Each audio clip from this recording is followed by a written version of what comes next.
Hello everyone, welcome back to my channel Dipsha official.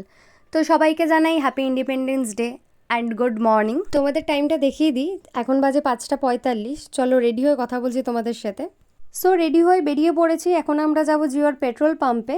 ওইখানে সবাই wait করছে আমাদের জন্য।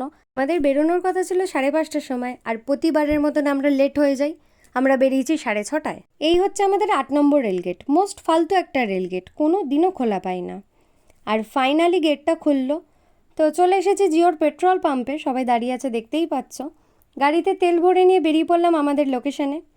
মেঘগুলো দেখো, জাস্ট কালো হয়ে রয়েছে। সেই সময় নাকি আমাদের সোদপুরের এদিকে হেভি বৃষ্টি হচ্ছিল, কিন্তু ওদিকে বৃষ্টি হয়নি, কিন্তু এরকম মেঘ করা ছিল। চলো তোমাদের দেখিয়ে দিই সাথে কে কে ছিল। আর এই হচ্ছে আমাদের গ্রুপ। আমরা একটা দোকান থেকে দাঁড়িয়েছিলাম কিছু খাওয়ার জন্য, কারণ সবারই খিদে পেয়ে গেছিলো। খাওয়া দাওয়া কমপ্লিট করে আমরা আবার বেরিয়ে পড়ি। আর আমরা লোকেশন দেউলটির কাছাকাছি চলেই এসেছিলাম। অ্যান্ড ফাইনালি আমরা চলে আসি দেউলটির নিরালা রিসর্টে। অনেক বড় জায়গা নিয়ে এই রিসর্টটা। তোমরাও যদি তোমাদের ছুটির দিনটা সুন্দরভাবে নিরিবিলি পরিবেশে কাটাতে চাও, তো এই রিসর্টটা একদম তোমাদেরই জন্য। আর রিসর্টে কেমন কি খরচা, আমরা কি কি খাওয়া দাওয়া করলাম, তার কত খরচা পড়েছে, প্লাস রুম রেন্ট কি আছে, কিভাবে যাবে, সব ডিটেলস পেয়ে যাবে তোমাদের কোল্ড রিজোর্ট ব্লগে। রিসর্টের ভেতরে দুখানা বড় বড় মাঠ ছিল, আর তার সাথে আছে swimming pool and gym. Swimming পুলে জল যথেষ্ট পরিষ্কার ছিল, সেই দেখে আমরাও দেরি না করে নেমে পড়লাম আর ফাটিয়ে এনজয় করেছি, জাস্ট কোনো কথা হবে না। তারপর অনেকক্ষণ জলে ঝাপাঝাপি করে পেয়ে গেছিলাম খিদে, তো চট করে ফ্রেশ হয়ে আমরা চলে গেছিলাম খাওয়ার জন্য।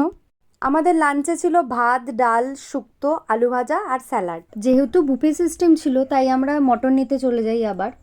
আর মটনটা দেখে যতটা টেস্টি মনে হচ্ছে, ঠিক ততটাই টেস্টি ছিল খেতে। এখানে খাবারের কোয়ালিটি জাস্ট ওয়াও ছিল, দারুণ।